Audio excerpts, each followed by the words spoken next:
Hey everyone, welcome back to the channel.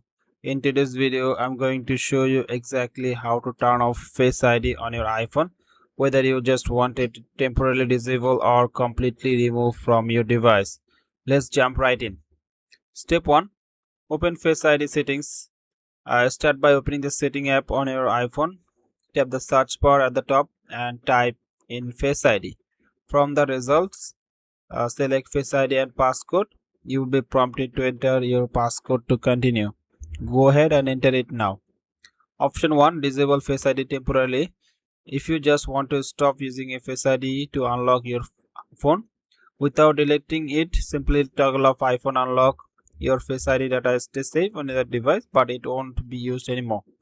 From now on, you will unlock your iPhone using your passcode instead. Option 2. Fully remove Face ID. Step 1. Now if you want to completely delete Face ID from your iPhone, scroll down to the Find Stolen Device Protection. If it's turned on, you will need to disable it first.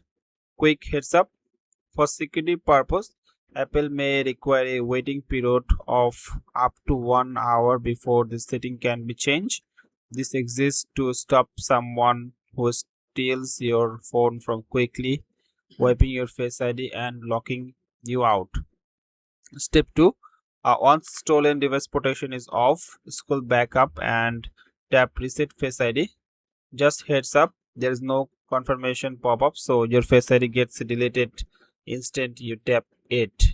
Don't worry though, you can always set it up again anytime. Until then, you unlock your iPhone and confirm action like Apple Pay using your passcode. And that's it. You know exactly how to turn Face ID off on your iPhone temporarily or permanently. Thanks for watching, and I will see you in the next one.